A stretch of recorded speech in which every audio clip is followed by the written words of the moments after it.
मैं आशा करता हूं कि आप लोग अपने साथ बाइबल को लेकर आए हैं, क्योंकि एक विद्यार्थी भी जब कॉलेज जाता है या स्कूल जाता है तो अपने साथ स्कूल की किताबें, पेंसिल और कलम ले जाना नहीं भूलता। ठीक उसी तरह हम मसीहों को आत्मा में बढ़ने और शिक्षा पाने के लिए चर्च में हमें बाइबल तो ज़रूर ही लेकर जाना है, जबकि बाइबल उन टेक्स्ट बुक या स्कूल के किताबों से कई गुना महत्वपूर्ण है। हालेलुया। इससे पहले कि हम परमेश्वर के वचन की गहराई में जाएं, आइए हम छोटी सी दुआ करेंगे। सर्वशक्तिमान पिता परमेश्वर, दिल की गहराई से प्रभु मैं तेरा धन्यवाद करता हूँ। इस समय हम तेरे वचन से अध्ययन करके प्रभु तुझे जानेंगे, तुझे समझेंगे और तुझे अपने जीवन में फिर से उतारेंगे। हमें शक्ति दे, हमें सामर्थ्य दे, हमें ज्ञान और बुद्धि से भर दे पवित्र आत्मा, यीशु मसीह के नाम से आमीन। आज का हमारा परमेश्वर का वचन का विषय है यीशु के पद चिन्हों पर चलना। आज का परमेश्वर का वचन का विषय है यीशु मसीह के पद चिन्हों पर चलना, यानी वॉकिंग इन जीसस फुटस्टेप। यीशु मसीह के पद चिन्हों पर चलना।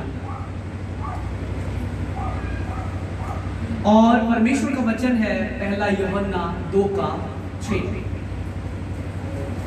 1 John 2:6।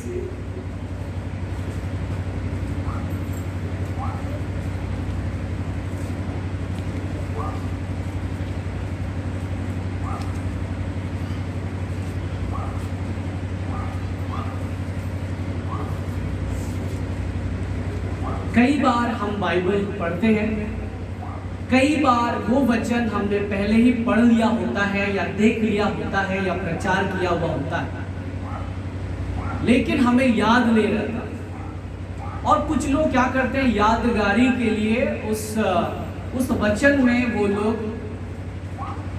पेन से या मार्कर से या पेंसिल से मार्क करते हैं। वो इसीलिए ताकि उसे याद रहे कि इस वचन से मैं गुजर चुका हूं, इस वचन को मैंने पढ़ लिया है, समझ लिया है।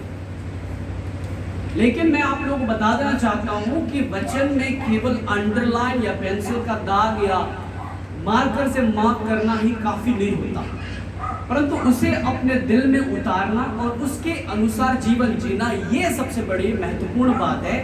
और मैं आज आप लोगों को चुनौती देना चाहूंगा।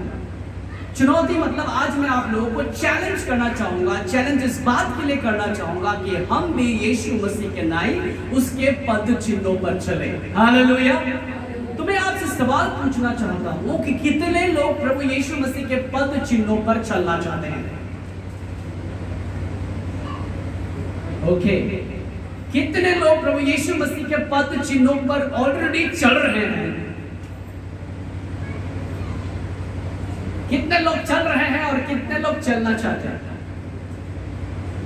चलना चाहते हैं तो सब लोग हाथ उठा दिए।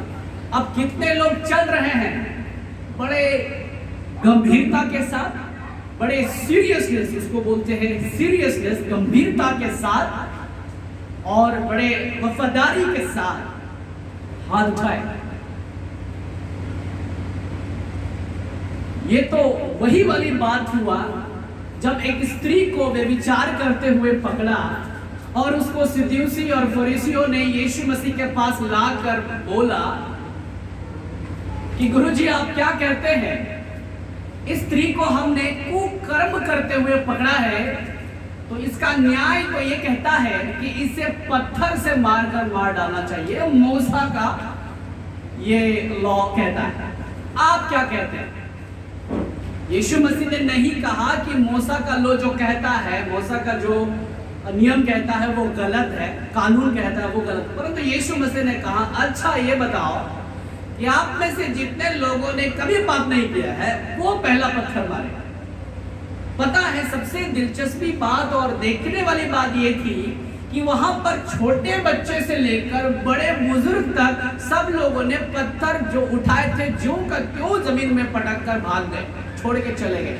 इसका मतलब क्या है कि कोई भी वहां पर एलिजिबल नहीं था उसके ऊपर पत्थर मारने के लिए, कोई भी वहां पर योग्य नहीं था उस स्त्री का न्याय करने के लिए। लेकिन उन्होंने उनका न्याय किस बात पे करना चाहा? मूसा का वचन के अनुसार। तो इसीलिए जब हमने आपसे पूछा कि आप लोग परमेश्वर के पद चिन्हों पर चल रहे हैं, तो यहाँ पर आप लोगों ने वैसा ही दिखाया जैसे उस समय देखते थे हम लोग, पत्थर छोड़ के भाग गया। इसका मतलब आज है कि आज हमें जांचने की जरूरत है, परखने की जरूरत है और ठीक करने की जरूरत है। जिस चीज का इस्तेमाल हम लगातार करते हैं, अगर वो चीज बिगड़ जाती है तो उसको हम यूं ही नहीं छोड़ देते, परंतु उसको हम रिपेयर करते हैं और जितना जल्दी हो सके उसको हम रिपेयर करते हैं।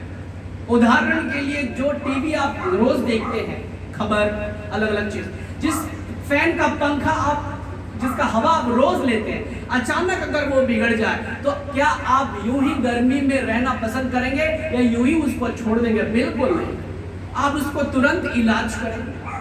यानी एक बीमार भी जब आपके अंदर हो जाता है और उससे आपको बड़ी कठिनाई होती है सांस लेने में, उठने और बैठने में, तो क्या आप उसको रहने देते हैं? बिल्कुल नहीं, आप तुरंत जाते हैं डॉक्टर के पास और उसका इलाज ढूंढते हैं, उसको जल्द से जल्द ठीक करने की कोशिश करते हैं। तो ठीक इसी तरह अगर आपको लगता है कि आप यीशु मसीह के पीछे चलना तो चाहते हैं लेकिन चल नहीं रहे हैं, तो आज भी समय है चलने का और उसको ठीक करने का। लेकिन प्रभु का वचन कहता है कि मनुष्य अपने आप से कुछ भी नहीं कर सकता, यानी उद्धार को पाने के लिए, यानी एक पाप मुक्त जीवन जीने के लिए वो अपने आप से कुछ भी नहीं कर सकता सिवाय पवित्र आत्मा की मदद और अगुवाई के बिना। ये वचन क्या कहती है, आइए हम देखें। जो कोई ये कहता है कि उसमें मैं बना रहता हूं, मेरे कलीसिया के लोग, हमारे न्यू लाइफ कलीसिया के लोग बहुत ही ट्रूथफुल है, मतलब बहुत सच है। इसीलिए आप लोगों से जब पूछा गया कि कितने लोग प्रभु के साथ चल रहे हैं, तो आप लोगों ने फिर दोबारा पाप का भागीदार ना हो, आपने हाथ नहीं उठाया। और अच्छी बात यह है कि हम ट्रूथफुल रहे, भले ही हमारे अंक 2 ना क्यों ना आए, भले ही हमारा अंक 5 क्यों ना आए, 10 में से 2 आ रहे, 1 आ रहे, कोई बात नहीं, लेकिन ईमानदारी के साथ हमने एग्जाम लिखा, चोरी नहीं की, चीटिंग नहीं किया, 2 मिला, फिर भी मैंने ईमानदारी से लिखा, चोरी नहीं किया। लेकिन चोरी करके 10 नंबर प्राप्त करना ये गलत है, इसमें कोई सच्चाई नहीं। तो परमेश्वर चाहते हैं कि हम सबसे पहले तो ईमानदारी से अपना जीवन जिए। ईमानदारी का मतलब हम मान ले कि हमारा जीवन अभी तक सही नहीं। अगर आपका जीवन अभी तक सही नहीं है तो आपने अपने लाइफ का 20 साल, 25 साल, 30 साल, 40 साल, 50 साल यूं ही गवा दिए हैं, नष्ट हो गया, अब वो लौट कर वापस नहीं आने वाली। अगर आप 50 साल के हो गए हैं तो और आप आज भी जब आपसे सवाल पूछा जाता है क्या आप प्रभु यीशु मसीह के साथ साथ चल रहे हैं, अगर आपके कदम पीछे चले जा रहे हैं तो इसका मतलब है you have wasted your 50 years. आपने 50 साल को गवा दिए, आपने 40 साल को गवा दिया, आपने 30 साल को गवा दिए। लेकिन धन्य है कि आप लोग बड़े ईमानदारी के साथ ये कह पा रहे हैं कि नहीं, अब तक सच्चाई के साथ मैं नहीं चल रहा हूं। और अच्छी बात तो यह है कि परमेश्वर हमें मौका दे रहा है, इसीलिए उसके आने में विलंब हो रहा है। कुछ लोग कहते हैं उसके आने में विलंब इसीलिए नहीं हो रहे हैं क्योंकि जगत के कोने कोने तक सुसमाचार नहीं पहुंचा। लेकिन खास करके आज के 21st सेंचुरी में अगर देखा जाए तो न्यूज़पेपर के माध्यम से, अलग अलग टेलीविजन के माध्यम से, mobile phone, internet, TV, YouTube और प्रचार और कॉरेस्पॉन्डेंस के माध्यम से हमको लगता है पृथ्वी के कोने कोने तक तो यीशु मसीह के बारे में लोग जानते हैं। कौन है यीशु मसीह? एवरीबॉडी नोज, लेकिन फॉलो नहीं करते हैं, वो अलग बात है। बिलीव नहीं करते हैं, वो अलग बात है, लेकिन जानते हैं कि वो कौन है। इसका मतलब है अभी लगभग पृथ्वी के चारों ओर प्रभु का वचन ऑलरेडी पहुंच गया है, लेकिन उनका आने का विलंब का मतलब यही है कि उनके लोग यानी मसीह लोग, यानी क्रिश्चियंस लोग को समय दिया जा रहा है। अगर उन्होंने अपने लाइफ को अभी भी सेट नहीं किया है, ठीक नहीं किया है प्रभु के साथ और उसके साथ चलने का यत्न नहीं किया है, तो उसको समय मिल रहा है, हम लोगों को समय मिल रहा है। तो आइए प्रियो, मैं आप लोगों को उत्साहित करना चाहूंगा कि जो भी साल अभी आगे हमारे बचे, पता नहीं हम कितने साल और जिंदा रहेंगे, 10 साल, 5 साल, 25 साल, 30 साल, नहीं पता, लेकिन जितने भी दिन अभी हमारे पास बचे हुए हैं, वहां पर हम बड़े फक्र और घमंड के साथ ये कह सके कि मैं प्रभु यीशु मसीह के पद चिन्हों पर चल रहा हूं। चल चुका हूं नहीं, चल रहा हूं। तो पौलुस कहता है कि मैंने उस मंजिल को नहीं पाया है, परंतु उस मंजिल की ओर मैं आगे बढ़ रहा हूं। कोशिश लगातार जारी रहनी चाहिए और पवित्र आत्मा हमारी सहायता करेंगे। जो कोई ये कहता है कि मैं उसमें बना रहता हूं, उसे चाहिए कि आप भी वैसा चले जैसा वो चलता है। बड़ा स्पष्ट है, वेरी सिंपल टू अंडरस्टैंड, बहुत सरल है समझने के लिए। जो व्यक्ति कहता है कि मैं क्रिश्चियन हूं, जो व्यक्ति ये कहता है कि मैं यीशु मसीह पर विश्वास करता हूं, उसे चाहिए कि वो उसकी तरह चले, ना कि उसकी मिनिस्ट्री की तरह काम करे। मैं आप लोगों को बता देना चाहता हूं, there is a vast difference between Jesus ministry and Jesus personal life. यानी यीशु मसीह का सेवा और यीशु मसीह का जीवन में जमीन आसमान का फर्क है। कुछ लोग यीशु मसीह को छोड़कर यीशु मसीह की सेवा दिन और रात कर रहे हैं और सोच रहे हैं कि मैं यीशु के लिए कर रहा हूं तो मुझे इनाम मिलेगा, आपको कुछ नहीं मिलेगा। कि बाइबल ये बताती है कि बहुत से लोग जब स्वर्ग में जजमेंट के दिन खड़े होंगे तो वो लोग भी बोलेंगे, क्या हमने आपके नाम में सेवा नहीं किया? क्या मैंने आपके नाम में मिरेकल्स नहीं किए? क्या मैंने आपके नाम में मिनिस्ट्री नहीं किया? मेरा साथ मिनिस्ट्री चलता था। तो पता है परमेश्वर उस समय क्या कहेंगे, मैं तुझे नहीं जानता। परमेश्वर इस बात पे खुश नहीं होता है कि हम उसके लिए मतलब क्या कर रहे हैं। परमेश्वर इस बात पे खुश होते हैं क्या हम उसके पद चिन्हों पर चलते हैं कि नहीं चलते।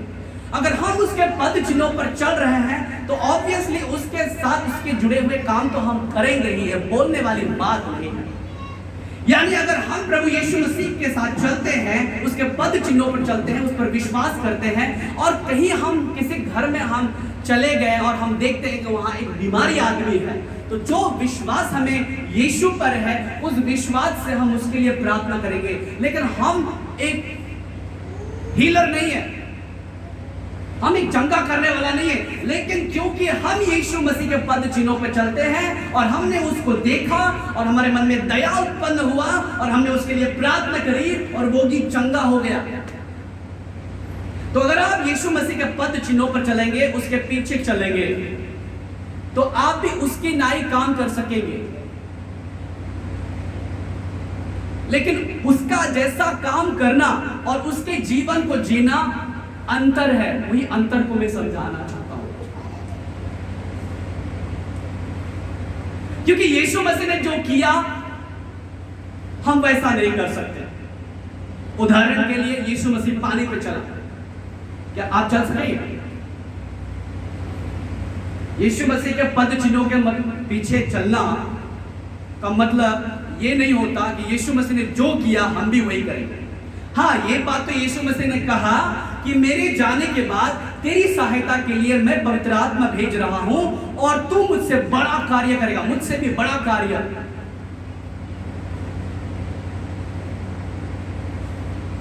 लेकिन एक मनुष्य के लिए पानी पर चलना असंभव है।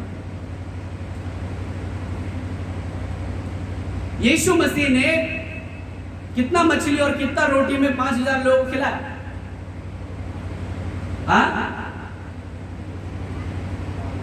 5 रोटी 2 मछली।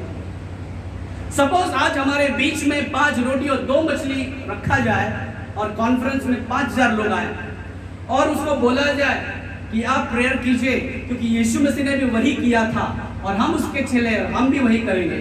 अगर ऐसा बोलकर, ऐसा सोचकर अगर वो करना चाहे तो कर पाएगा? क्या लगता है, कर पाएगा? देखिए, यीशु मसीह अपना जो चमत्कार है वो 2 तरीकों से करता है। एक, जहां आवश्यकता है वहां पर वो चमत्कार करता है, जहां आवश्यकता नहीं है वहां पर चमत्कार नहीं करता। उदाहरण के लिए मैंने पहले भी कलीसिया में बोल चुका, सपोज एक आदमी बिल्डिंग में फंसा हुआ और बिल्डिंग में आग लग गई, जान बचाने के लिए नीचे आना होगा उसे। अगर सीढ़ी नहीं है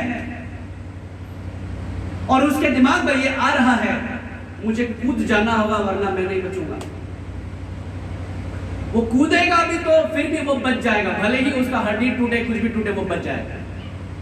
दूसरा, ऊपर से नीचे आने के लिए सीढ़ी है। क्या है? सीढ़ी है।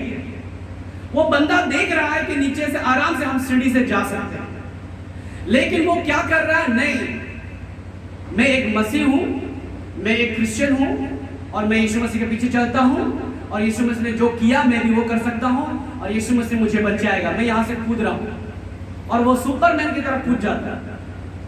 क्या वो बचेगा? वो बिल्कुल नहीं बचेगा, उसका हड्डी तो टूटेगा, उसका सिर पे फट जाएगा। कुछ लोग इस तरह से, इसीलिए यीशु मसीह ने क्या कहा? डू नॉट जज मी। मेरा पेशेंस का इंतहाम मत लो। कुछ लोग यीशु मसीह का पेशेंस यानी उसका संयम का इंतहाम लेते हैं, एग्जाम लेते हैं उसका पेशेंस का। जो चीज नहीं करना है वही मांग कर, वही डिमांड करते हैं, और ऐसा हमें नहीं करना है। हमें यीशु मसीह का मिनिस्ट्री से ज्यादा यीशु मसीह के लाइफ को जीना है। हालेलुया। कितने लोग सहमत हैं? यीशु मसीह के मिनिस्ट्री से ज्यादा यीशु मसीह के लाइफ को जीना है। कितने लोग सहमत हैं? हमारे कलीसिया का मैं बात नहीं कर रहा हूं, अगर यहां पर हो सकता है आप लोग हाथ उठाएं, लेकिन बहुत सारे कलीसिया में लोग हाथ नहीं उठाए कि सबको यीशु मसीह का मिनिस्ट्री करना है, यीशु मसीह का जीवन नहीं जीना। और जब बात यहां पर यह आती है कि यीशु मसीह की तरह जीवन जीना, तो सबसे पहले यह सवाल आता है, अरे यीशु मसीह तो परमेश्वर था, इसीलिए पाप मुक्त जीवन उन्होंने जिया, साथ साथ परमेश्वर का बेटा भी था। लेकिन हम लोग तो एक तुच्छ मनुष्य हैं, हम लोग तो शरीर में हैं, इसीलिए हमसे तो नहीं होगा ये सब।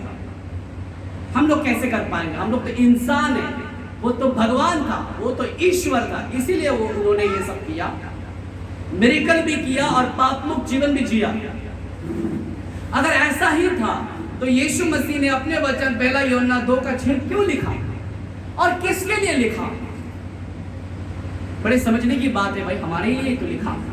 मैं फिर से कह दूं, जो कोई ये कहता है कि मैं उसमें बना रहता हूं, उसे चाहिए कि आप भी वैसा चले जैसा वो चलता था, जैसा वो चलता था, जैसा वो करता था, नहीं जैसा वो चलता था। जैसे अपने गुस्सा पर काबू पाना। कुछ लोग अपने गुस्सा पर काबू नहीं पाते और जिसके चलते वो लोग लड़ पड़ते हैं और जिसके चलते नतीजा बहुत भयंकर हो जाता है। मतलब पेशेंस नहीं है, संयम नहीं है, कंट्रोल नहीं है। और पता है, बहुत से लोग सोचते हैं कि नरक जाने के लिए हत्या करना, व्यभिचार करना और चोरी करना ये सारे पाप होते हैं। लेकिन वचन कहता है कि जो व्यक्ति गुस्सा करेगा उसको सबसे पहले नरक में डाला जाएगा। गुस्सा मतलब बुरा चीज के लिए, अच्छा चीज के लिए नहीं। आप लोग समझ रहे हैं? तो जो ये कहता है कि वो परमेश्वर था या परमेश्वर का बेटा था, इसीलिए उन्होंने वैसा जीवन जिया, हम इंसान हैं इसलिए हम नहीं जी पाएंगे, बिल्कुल गलत है। ओके, और इंसान के लिए सबसे कठिन बात क्या है? इंसान कहता है कि यीशु मसीह का जीवन जीना बहुत कठिन है, क्योंकि वचन मत्ती 7:14 क्या कहता है? मत्ती 7:14 पढ़ेंगे, क्योंकि सकेत है वो फाटक और कठिन है वो मार्ग जो जीवन को पहुंचाता है, और चौड़े हैं जो उसे, और थोड़े हैं जो उसे पाते हैं। यानी जीवन का जो रास्ता है, जीवन में पहुंचने का जो रास्ता है, जीवन में पहुंचने का जो फाटक है, वो सकरा है। वचन कहता, सकरा मतलब क्या बोलेगा उसको? छोटा नहीं होगा, सकरा मतलब जैसे सड़क होता है ना, एक चौड़ा होता है और एक क्या होता है? सकरा होता है। तो लोग कहते हैं और वचन भी यही कहती है कि जीवन तक पहुंचना मार्ग कैसा है? सकरा है। मार्ग कैसा है? यानी मार्ग तो आसान नहीं है, सफर तो आसान नहीं है, रास्ता तो आसान नहीं है। यीशु मसीह की तरह जीवन जीना और उसके पद चिन्हों पर चलना आसान नहीं है, सकरा है। बाइबल बोल रही है सकरा है, आसान नहीं है, लेकिन नामुमकिन नहीं है। क्या आपने ऐसे लोगों को देखा है नदी के इस पार से उस पार एक रस्सी बांधकर उसके ऊपर चलकर पार होते हुए? ऐसे लोगों को देखा है? एक पहाड़ से दूसरा पहाड़ कोई एक रस्सी के ऊपर या बांस के ऊपर वो चलकर अपना बैलेंस करके पार होते हुए आपने देखा है? देखा है? कुछ लोगों को देखा है। और ऐसे लोगों को क्या बोलते हैं हम लोग? स्टंटमैन बोलते हैं। क्या बोलते हैं? स्टंटमैन। और हम लोग बोलते हैं ये सब काम तो स्टंटमैन नहीं कर सकता, हम लोग नहीं कर पाएंगे। अच्छा, आप लोग हमको बताइए कि जो स्टंटमैन है वो क्या चीज से बना है? लोहा से बना है? लोहा से बना है। स्टंटमैन मतलब जो करतब दिखाता है, जो एक रस्सी पर चलता है, एक बांस पे चल के जो है इस पार से उस पार जाता है, नदी के इस पार से उस पार चले जाता है बिना किसी सहारे, सिर्फ बांस के ऊपर या रस्सी के ऊपर चल के पार हो जाता है। तो वो इंसान क्या लोहे से बना है? क्या वो इंसान के अंदर में कोई भूत प्रेत या आत्मा की कोई ताकत है जिसके चलते वो कर पा रहा है? बिल्कुल नहीं। वो भी आप ही की तरह और मेरी तरह है। वो भी मांस और खून का है, हम भी मांस और खून के हैं। वो कर पा रहा है, हम लोग नहीं कर पा रहे। ऐसा क्यों? क्योंकि उन्होंने जिंदगी भर वही काम किया, क्योंकि जिंदगी भर वो उसी में लगातार कोशिश करता रहा। और जब एक दिन उसको अनुभव हो गया, एक्सपीरियंस हो गया, जब उसको पता चल गया कि मैं अपने बॉडी को इस रस्सी पर, इस बांस पर बैलेंस कर सकता हूं, अपने आप को कर सकता हूं। उदाहरण के लिए साइकिल आप चलाते हैं, साइकिल चलाते हैं ना? साइकिल कितने पहिए की है? 2 पहिए। कार कितने पहिए की है? 4 पहिए। कार में बैठने से हम गिर जाते हैं? नहीं, लेकिन साइकिल में बैठने से हम गिर जाते हैं। साइकिल की रफ्तार जब होती है तब नहीं गिरते, लेकिन साइकिल अगर खड़ी हो जाएगी तो क्या हो जाएगी? ज्यादा से ज्यादा 4 मिनट, 5 मिनट, 6 मिनट, इसके बाद क्या हो जाएगा? लेकिन कुछ लोग खड़े खड़े भी ये कर सकते हैं, उसको हम लोग बोलते हैं स्टंटमैन। और ऐसे लोग बहुत ही कम होते हैं। तो बाइबल में भी ये कहता है बुलाए हुए तो बहुत है, परंतु चुने हुए बहुत कम। कहने का मतलब है 1 करोड़ अगर क्रिश्चियन होंगे तो उसमें से पता नहीं कितने लोग प्रभु यीशु मसीह के पद चिन्हों पर चलने वाले होंगे। 10 वो भी हो सकता है, 100 हो सकता है, 5 हो सकता है, 1 भी हो सकता है। क्योंकि जब यीशु मसीह ने अय्यूब के बारे में गवाही दी, अय्यूब की पुस्तक में चैप्टर 1 में, तो वो कहता है कि पृथ्वी में अय्यूब की तरह यीशु मसीह को, परमेश्वर को बिल्कुल नहीं दिखाई दिया। उसके जैसा सीधा, उसका जैसा खरा, उसका जैसा विश्वास योग्य व्यक्ति और कोई नहीं था। मतलब पृथ्वी में तो ऑलरेडी बहुत सारी जनसंख्या थे, बहुत सारे लोग थे, लेकिन उसकी तरह कोई नहीं था, केवल वही था। इसका मतलब यही है कि बुलाए हुए तो बहुत है, बहुत है क्रिश्चियन, लेकिन चुने हुए बहुत थोड़े। क्या आप उसमें गिने जाते हैं? क्या हम उसमें आते हैं? तो हम खुद जांच के देखें, परख के देखें, हम खुद को पता चल जाएगा हमारा विश्वास कितना गहरा है, हमारा प्रेम कितना गहरा है, और उसके पद चिन्हों पर, उसके मार्ग पर हम चलते हैं कि नहीं चलते, उसके जैसा जीवन हम जीते हैं कि नहीं जीते। भले ही उसके जैसा काम आप न कर पाए, कोई बात नहीं। अफसोस करने की बात नहीं है कि आपने रोगी को चंगा नहीं कर पाया। अफसोस करने की बात नहीं है कि आप प्रेशन वर्शिप, मतलब जो हम कहते हैं गिटार बजाना, गाना बजाना, ये आप नहीं कर पाते, आपका सुर अच्छा नहीं है, आप बजा नहीं पाते, कोई बात नहीं। ये सारी चीजें आपको स्वर्ग थोड़े लेके जाती हैं। आपको स्वर्ग वही लेके जाएगा, यानी यीशु मसीह के पद चिन्हों पर चलकर उसके नाई जीवन को जीना। और वही पौलुस का मकसद था। आपका मकसद क्या है? आपका जीवन का मकसद क्या है? आपका जीवन का मकसद यह है कि मरने से पहले घर में जो बेटे हैं या बेटियां हैं उसकी शादी मैं करूं, आपका जीवन का यह मकसद है कि मैं ज्यादा से ज्यादा पैसा कमाऊं। आपका जीवन का मकसद यह है कि बैंक में मेरा बेटा का नौकरी लग जाए। आपका जीवन का मकसद क्या है? जबकि वचन कहता है हमारा जीवन का मकसद तो एक है और वो है कि हम प्रभु यीशु मसीह की चाल चले। हालेलुया। अगर ये नहीं आप कर रहे हैं और बाकी चीजें कर रहे हैं तो your life is still zero. आपका जीवन आज भी शून्य है। क्या है? शून्य। मिनिस्ट्री आप कर रहे हैं, आप प्रभु के सेवक हो सकते हैं या प्रभु के सेवकों को आप मदद करते हो पैसों से, अलग अलग चीजों से, बड़े बड़े आपके सेवा हो, उससे फर्क नहीं पड़ता। प्रभु की एक चीज पर फर्क पड़ता है कि ये बंदा मेरे मन के अनुसार है या नहीं। जब दाऊद ने पाप नहीं किया, जब उसका राजा अभिषेक हुआ, तो परमेश्वर ने दाऊद को देखकर, उसके मन को देखकर पता है क्या बोला? उसने बोला ये व्यक्ति मेरे मन के अनुसार है। आइए हम भी उसी कश्मकश में रहे और प्रभु भी हमको देखकर शैतान को कह सके स्वर्ग में। पता है स्वर्ग में शैतान और प्रभु में बातचीत होता है। कुछ लोग बोलते हैं शैतान का जगह कहाँ है? शैतान का जगह नरक है। ठीक है, अभी वो नरक में नहीं है, तैयार है नरक, लेकिन अभी वो नरक में नहीं है। लेकिन जिस दिन जजमेंट का दिन होगा उस दिन उसको वहां फेंका जाएगा सबसे पहले। इसके बाद उसके पीछे पीछे जो फॉलोवर है, उसके चेले, उनको भी वहां डाला जाएगा। लेकिन शैतान रोज पृथ्वी के चारों ओर घूमता है, फिर परमेश्वर के पास जाता है और परमेश्वर उसको पूछता है कहां से आ रहे हो तुम? तो वो बोलता है मैं पृथ्वी के चारों ओर मंडराते हुए आ रहा हूं। तो वो बोलेगा पता है क्या आपने नीतीश को देखा है? क्या आपने ब्रदर लिविंगस्टोन को देखा है कि वो कितना खरा और कितना सीधा और भय मानने वाला है? ऐसा बातचीत होता है स्वर्ग में। क्या ऐसा बातचीत परमेश्वर आपके लिए और मेरे लिए कर पाएंगे? आपको क्या लगता है?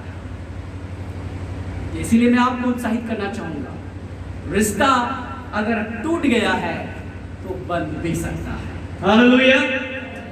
ओके, तो शैतान हमारे दिमाग में दो चीज को डालता है। जैसे मैंने कहा कि लोग समझते हैं वो तो भगवान था, वो तो ईश्वर था, वो तो ईश्वर का बेटा था, इसीलिए वैसा जीवन है, पाप मुक्त जीवन।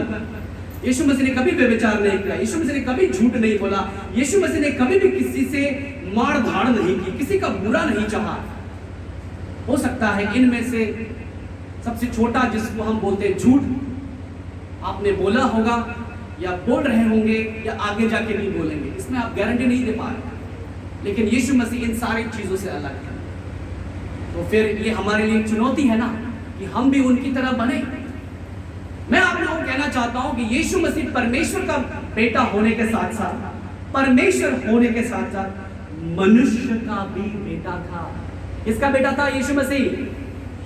मनुष्य का बेटा, क्योंकि मनुष्य के पेट से होकर जन्मा, उसमें भी लहू और खून पाए जाते थे, उसको भी भूख लगता था, वो भी सोता था, वो भी खाता था, वो सारी चीज उसमें मौजूद थे जो एक इंसान में थे, क्योंकि वो इंसान के रूप में ही जन्म हुआ था।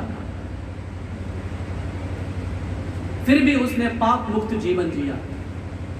अगर यीशु मसीह परमेश्वर के अवतार में आते, यानी मनुष्य का अवतार नहीं लेते, परमेश्वर के अवतार में आते और बोलते मैंने पाप पर जय पाया है, तो हमारे लिए वो एग्जाम्पल नहीं होता, वो हमारे लिए उदाहरण नहीं होता, हम उसके पीछे चल ही नहीं पाते। अरे वो तो ईश्वर है, इसलिए वो कह रहे हैं कि मैंने पाप पर जय पाई है। लेकिन वो एक इंसान के रूप में जन्म होकर वो बोला कि मैंने पाप के ऊपर जय पाया है, और तुम भी पा सकते हो। और ये बात प्रमाणित करता है कि हम भी यीशु मसीह की नाई जीवन जी सकते हैं, क्योंकि वो मनुष्य का बेटा था, लहू और खून का था वो। और इसीलिए ये बात कान में शैतान बोलते रहता है, इम्पॉसिबल। शैतान दो चीज हमारे दिमाग में डालता है। यीशु मसीह का जीवन जीने में जब हम कोशिश करते हैं और सोचने लगते हैं या डिसीजन लेते हैं, शैतान दो चीज हमारे दिमाग में डालता है। एक, वो बोलता है असंभव, क्या बोलते हैं? हो ही नहीं सकता। दूसरा, वो बोलते हैं परमेश्वर के वचन को मानना और उसकी तरह जीवन जीना असंभव है बेटा। एक तो वो सीधा बोलता है असंभव है, दूसरा उसके वचन को इसके पीछे चलना, उसके वचन के अनुसार जीवन चलना असंभव है बेटा। ये दोनों बातें हमारे जीवन में डालते हैं। परमेश्वर का वचन कहता है प्रभु में सदा आनंदित रहो।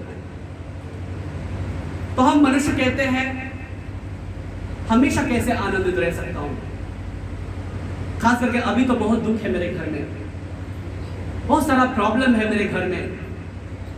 प्रभु का वचन कह रहा है आनंदित रहो। उतना आसान थोड़ी है, बोलना आसान है लेकिन जीवन में नहीं। वचन में ठीक है लेकिन प्रैक्टिकल लाइफ में नहीं। फिर प्रभु का वचन बोलता है बी एंशियस अबाउट नथिंग, किसी भी बात की चिंता मत करो। लेकिन हम मनुष्य सुबह से लेकर शाम तक चिंता ही करते रहते हैं। शैतान यही डाल देता है, अरे प्रभु का वचन को छोड़ो ना, मारो गोली, वो सीरियस नहीं है, वो सीरियस बात नहीं है, उस पर ध्यान मत दो। चिंता करो, गुस्सा करो, आनंदित मत रहो। अभी तुम्हारे पास पैसे नहीं है, अभी तुम्हारे पास आप बीमार है, अभी तुम कोर्ट केस कचहरी में फंसे हुए, लफड़ा चल रहा है तुम्हारा, पड़ोसियों के साथ प्रॉब्लम है तुम्हारे जीवन में, उसको पहले ठीक करो। शैतान हमें उसी में उलझा देता है और परमेश्वर के वचन से ध्यान हमको हटा देता है। परमेश्वर का वचन कहता है किसी बात की चिंता मत करो। परमेश्वर का वचन कहता है हमेशा आनंदित रहो। परमेश्वर का वचन कहता है यीशु मसीह के जीवन की चाल चलो। परमेश्वर और शैतान कहता है वो सब मत देखो, वो तुम्हारे लिए नहीं है, वो आसान नहीं है तुम्हारे लिए, वो असंभव है, इम्पॉसिबल है तेरे लिए। और हम जब उसके बातों में हाँ मिला देते हैं, हाँ बात तो सही है, पादरी साहब जितना भी बोले, फलाना ढिसका जितना भी बोले, वचन जितना भी बोले, उसी में है, वो हमारे प्रैक्टिकल लाइफ के लिए नहीं है। तब हम शैतान के हाँ मिलाकर उसकी जीवन हम चलते हैं। भले ही कलीसिया आते हैं, भले ही वर्शिप करते हैं, भले ही हम मिनिस्ट्री कर रहे हैं, लेकिन शैतान के हाँ में हाँ मिलाकर हम चल रहे हैं, जो कि हमें इस चीज को बदलना होगा।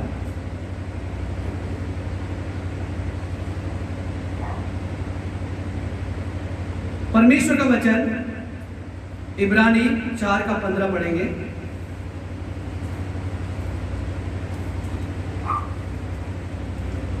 उसका आखिरी जो सेंटेंस है वो पढ़ेंगे। वो सब बातों में हमारे समान परखा तो गया, तो भी निष्पाप निकला। हालेलुया। क्या हम इस सेंटेंस को एक साथ पढ़ सकते हैं? शुरू से नहीं पढ़ेंगे लेकिन उसके नीचे जो है पढ़ेंगे। वो सब बातों में, वहां से हम एक साथ में पढ़ेंगे। ओके। वो सब बातों में हमारे समान परखा तो गया, तो भी निष्पाप निकला। क्या आप समझ रहे हैं? वचन की गहराई में जा रहे हैं, इसको समझने की कोशिश कर रहे हैं। यीशु मसीह का वचन कहता है वो सब बातों में परखा गया। हमको रोज कौन सी बातों में परखा जाता है? पैसों का लालच, घर द्वार समस्या, ओके, और अलग अलग चीजें जो हमारे शरीर कहता है कि ये करो, इसमें मजा है, उन चीजों में हमें परखा जाता है। और यीशु मसीह का भी उन सारे चीजों में परखा गया। बहुत से लोग बोलते हैं कि कहीं तो नहीं लिखा है कि यीशु मसीह पैसों के मामले में परखा गया, या व्यभिचार के मामले में परखा गया, या लड़कियों के मामले में परखा गया, या कोई भी सांसारिक जो चीजें आकर्षित करती है उसके मामले में परखा गया। ये वचन इब्रानी 4:15 इस बात का सबूत है, इस बात का गवाह है, जो सारी चीजों को समेट के बोल रही है कि वो भी सब बातों में हमारे समान परखा गया, तो भी निष्पाप निकला। यानी एक परमेश्वर का बेटा के साथ साथ मनुष्य का बेटा होकर उसने सारी चीजों से वो होकर गुजरा और निष्पाप निकला। कोई पाप उससे नहीं हुआ। हालांकि उसको पाप करने के लिए सबसे पहले शैतान ने ही उसकी परीक्षा ली थी, जब वो बपतिस्मा लेकर 40 days and 40 nights के लिए प्रेयर फास्टिंग के लिए वो चला गया था। उसकी परीक्षा ली, 3 बातों में उसकी परीक्षा ली, और तीनों बातों में यीशु मसीह शैतान के ऊपर प्रभुता हुआ। शैतान को जीतने नहीं दिया, शैतान के बातों पर विश्वास नहीं किया, शैतान ने जो कहा वो नहीं किया, और हमें भी वही करना है। शैतान बोलेगा rejoice in the Lord always, but हो ही नहीं सकता। प्रभु में सदा आनंदित रहो, शैतान बोलेगा बट ये सब कहने की बात है, उस पर ध्यान मत दो, चिंता करो। प्रभु का वचन कहता है किसी भी बात की चिंता मत करो, फिर शैतान कहता है बट इस बात पर विश्वास मत करो। ऐसा ही यीशु मसीह के साथ भी हुआ। शैतान ने बहुत कुछ उसको बोला, ये करो वो करो तो मैं आपको ये दूंगा वो दूंगा, आप ये करोगे तो आपका फायदे के लिए होगा। शैतान हम कई बार ऐसे करते हैं, ये तुम्हारे फायदे के लिए है, लेकिन पता है वचन कहती है जो हर चीज अच्छा दिखता है जरूरी नहीं है कि वो हमारे फायदे के लिए हो। तो इसीलिए जो भी चीज हमारे सामने दिखाई देता है ये हमारे ऊपर निर्भर करता है कि जो चीज बहुत जरूरी है और हमारे लिए उचित है उसी चीजों को चुनना चाहिए। अच्छा तो सब चीज दिखाई देता है, सब चीज सुंदर दिखाई देता है, लेकिन चुनना उसी को है जो महत्वपूर्ण है, जो इंपॉर्टेंट है और जरूरी है, जिसको हम लोग बोलते हैं अंग्रेजी में प्रायोरिटी। जो हमारा प्रायोरिटी है, जो हमारी आवश्यकता है, उसी को चुनो। और हमारी आवश्यकता आज के समय में इन क्रिश्चियन लाइफ यीशु मसीह की चाल चलना, उसको छोड़ के और कोई बात नहीं। अगर यीशु मसीह सब बातों में परखा गया और जयवंत रहा तो हम भी जयवंत हो सकते हैं।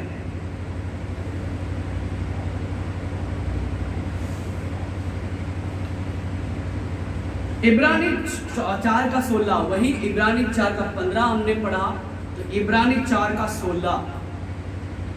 तो इसीलिए क्योंकि यीशु मसीह सब बातों में परखा गया तब भी वो निष्पाप निकला। ये हमें क्या करती है, इनकरेज करती है कि आप भी ऐसा कर सकते हो। जब वो कॉन्फिडेंट लेवल, वो विश्वास हमारे भीतर आ जाता है तो हम आइए इब्रानी 4 का 16 कहे, इसीलिए आओ हम अनुग्रह के सिंहासन के निकट हिया बांध कर चले कि हम पर दया हो और वो अनुग्रह पाए जो आवश्यकता के समय हमारी सहायता करे। अब हमें क्या करना है, हमने वचन सुन लिया, 4 का 15 सुन लिया कि यीशु मसीह सब बातों में परखा गया तब भी वो निष्पाप निकला, और हम भी वैसा हो सकते हैं, हम भी ऐसा कर सकते हैं, उसमें होकर पवित्र आत्मा में होकर हम भी वैसा कर सकते हैं। तो अब हमें क्या करना है, खड़े रहना, रुके रहना नहीं, हमें उसके सिंहासन के पास जाना है, उसके पास जाना है और क्या बोलना है कि हम पर दया हो। पता है परमेश्वर अनुग्रह करने से पहले दया करता है। क्या करता है? तो मैं आपको बता देना चाहता हूं, there is a big difference between grace and mercy. यानी अनुग्रह और दया में जमीन आसमान का फर्क है। लेकिन कुछ लोग अनुग्रह और दया को खिचड़ी समझते हैं, यानी दोनों एक ही है समझते हैं।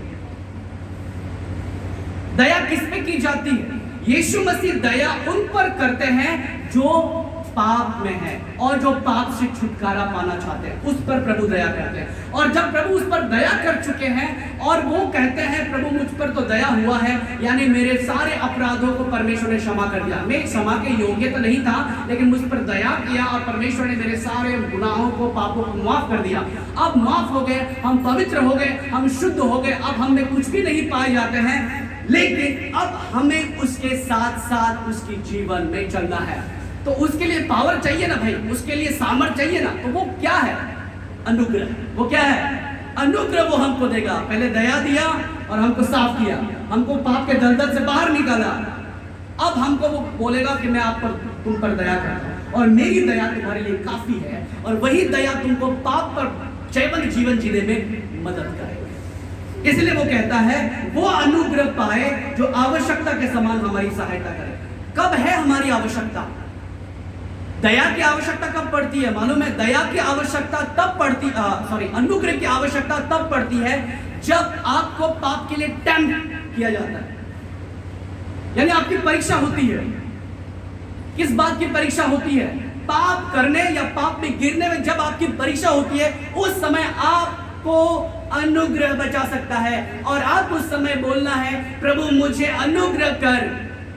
मुझ पर अनुग्रह कर ताकि मैं इस पाप पर जयवंत पाऊं। प्रभु मुझ पर अनुग्रह कर क्योंकि मुझे गुस्सा आ रहा है कि मैं गुस्सा ना करो। प्रभु मुझे अनुग्रह कर क्योंकि मैं विचार करने का दिल करता है मैं ना करूं, मैं अपने कदमों करूं। मुझे अनुग्रह कर। परमेश्वर आप पर अनुग्रह करेगा और आप बाहर जाओ।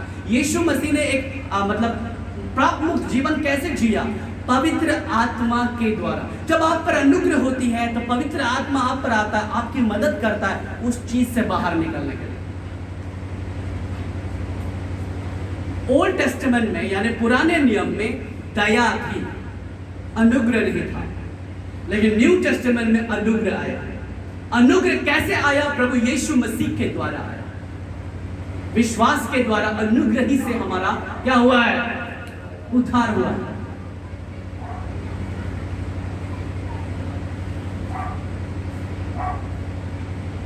जाते जाते दो बात मैं कहना चाहूंगा। पहले तो यीशु मसीह ने कहा कम टू बी, मेरे पास आओ, मैं तुम्हें विश्राम दूंगा। ये किन को बोला जा रहा है? जो टायर्ड है अपने लाइफ में, जो थके हैं अपने लाइफ में, जो पाप में डूबे हैं अपने लाइफ में, आत्मिक चीजों से दबे हैं, सांसारिक चीजों से दबे हैं, आजाद नहीं हो पा रहे हैं, उन्हें प्रभु कहते हैं हे बोझ से दबे हुए लोग। प्रभु उनको नहीं कर रहे हैं जो चावल का बोरा उठाए हुए हैं। प्रभु उनको नहीं कह रहे हैं जो कोयला खदान से रोज कोयला निकालते हैं, हे बोझ से दबे हुए लोग, जो बोरा से दबे हुए लोग मेरे पास। प्रभु उनको नहीं कह रहे हैं। प्रभु उनको कह रहे हैं जो पाप से दबे हुए हैं और पाप में जिंदगी बिता रहे हैं। मेरे पास आओ, मैं तुम पर क्या करूंगा? दया करूंगा। क्या करूंगा? दया के साथ साथ मैं तुम पर अनुग्रह भी करूंगा और वही अनुग्रह तुम्हें मेरे जैसा पाप मुक्त जीवन जीने में मदद करेंगे। हम दया के लिए तो लालसा रखते हैं, प्रभु मुझ पर दया कर, प्रभु मेरे पाप को क्षमा कर। हम इसके लिए तो लालसा रखते हैं, लेकिन अनुग्रह के बारे में नहीं सोचते। कभी आपने सोचा इस बात को? कभी गौर किया इस बात को?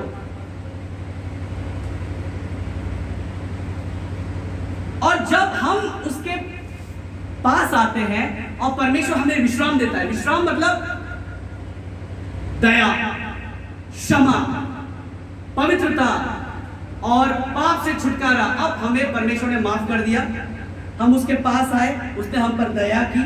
हमने कोई ऐसा बड़ा काम तो किया नहीं था, सिर्फ शुरू से अंत तक पाप ही किया था।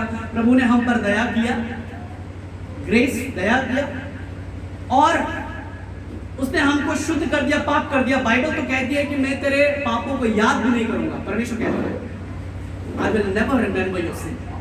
प्रभु इतना तक बोलना चाह रहे हैं, इतना तक बोलते हैं, but still we continue। फिर भी हम लोग पाप को ही करते रहते हैं। प्रभु कहता है मैं तेरे अपराध को भी याद नहीं करूंगा। और जब हम उसके पास आते हैं, परमेश्वर हमें क्षमा करता है, हम पर दया करता है, हमें शुद्ध करता है, हमें पवित्र करता है। और इसके बाद क्या? जब हम पवित्र हो जाते हैं, हमें माफी मिल जाती है, तब हम क्या करते हैं? कुछ नहीं करते, ऐसे बैठे रहते हैं खाली। हमें माफी मिल गया, बपतिस्मा ले लिया, माफी मिल गया, हम चर्च जा रहे हैं, हम दुआ कर रहे हैं, हम बाइबल भी पढ़ना शुरू कर रहे हैं। काफी नहीं है मेरे प्रियो, ये सारी चीजें आप करते हैं, बहुत अच्छी बात है, लेकिन ये चीजें काफी नहीं है। आपको पवित्रता के उस लेवल तक पहुंचने के लिए, सिद्धता की उस लेवल तक पहुंचने के लिए आपको यीशु को फॉलो करना होगा, यीशु के पीछे चलना होगा। इसीलिए हम लोग गाना गाते हैं, जब डुबकी लगाते हैं, पानी में डुबकी लगाते हैं और बपतिस्मा पाते हैं। पता है उस दिन कौन सा गाना गाते हैं? और बहुत से लोग जो गाना गाते हैं वो भी खुद नहीं मालूम वो गाना किस लिए गा रहे हैं। हम बोलते हैं यीशु के पीछे मैं चलने लगा, मैं ना लौटूंगा, मैं ना लौटूं। वो गाना क्यों गाते हैं? कि अब यीशु ने क्योंकि मुझे छुटकारा दिया है पाप से, हम पाप में मारे गए, डुबकी लगाया पाप से, फिर इसके बाद हम ऊपर आए, यानी हमारा रिजरेक्शन हुआ, हमारा नया जीवन हुआ, और इसके बाद हमने डिसाइड किया अब मैं उसके पीछे चलूंगा। और ये सफर कैसा है? सकरा है। कैसा है? यीशु मसीह के पीछे जब आप चलना आरंभ करते हैं तो रास्ता, पहले तो जब आप यीशु मसीह के पीछे नहीं आए थे तब रास्ता कैसा था? चौड़ा था। कैसा था? एकदम चौड़ा। आप जो करना चाहे वो कर सकते थे, जहां जाना चाहे आप जा सकते थे, जैसा करना चाहे आप कर सकते हैं। उसको बोलते हैं मन मुताबिक, मन मर्जी। आप अपने मन के मालिक थे, लेकिन जब आपने ये बोला कि I have decided to follow Jesus, मैंने निर्णय लिया है यीशु मसीह के पीछे चलने का, तब आपका रास्ता अपने आप चौड़ा से सकरा हो गया। क्या हो गया? यानी एक रस्सी एक पतला हो गया। आप उसको आपको बैलेंस करके चलना होगा, लेकिन आप नीचे देख के नहीं चलना है, आपको अपने मंजिल को देखकर चलना है। इसीलिए पौलुस कहता है कि मेरा मार्ग या मेरा जो एंड जो पॉइंट है, मैं उसको देखकर चल रहा हूं। वो ये नहीं कहता है कि मैं रास्ते को देखकर चलता हूं। मतलब मेरा पॉइंट क्या है? मेरा पॉइंट वहां पर मेरा चिन्ह है, एक रिबन लगा हुआ है, और वो रिबन हमारे लिए कौन है?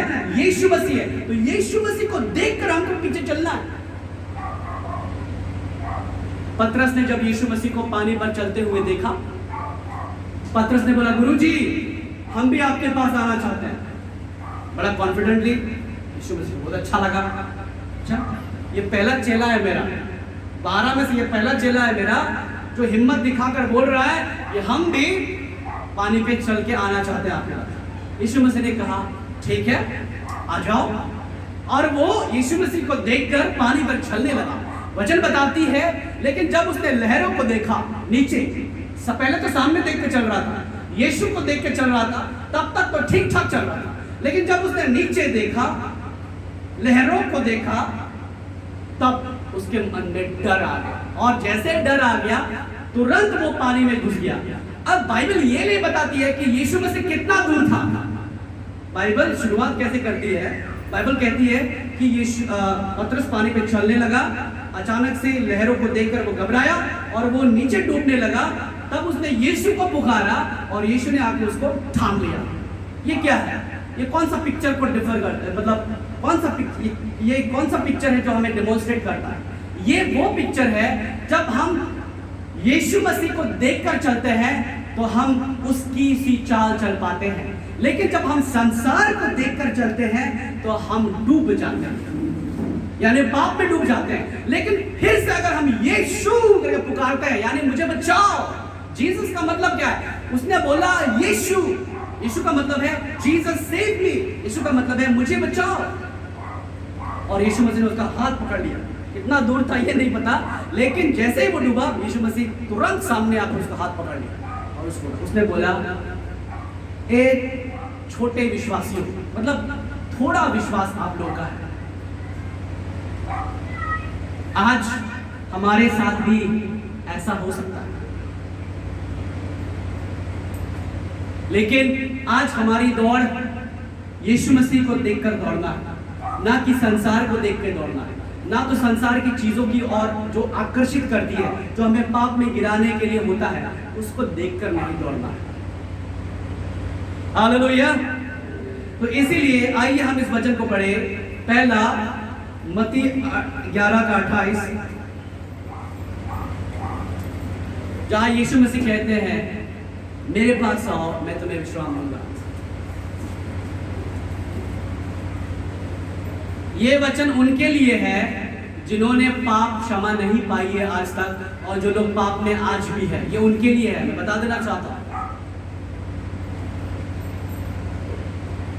और दूसरा मत्ती रचित सुसमाचार 4:19, फॉलो मी, मेरे पीछे आओ। ये उन लोगों के लिए है जिन्होंने पाप क्षमा पा लिया है, पानी का बपतिस्मा ले लिया है, उद्धार को प्राप्त कर लिया है और यीशु मसीह के पीछे चढ़ने का निर्णय लिया है। उनके लिए अब रास्ता चौड़ा नहीं है, सकरा हो गया है, और आपको आज से उसके पीछे चलना है। और कौन आपकी मदद करेंगे? अनुग्रह आपकी मदद करेंगे। परमेश्वर आपको अनुग्रह देगा ताकि आप जयवंत हो।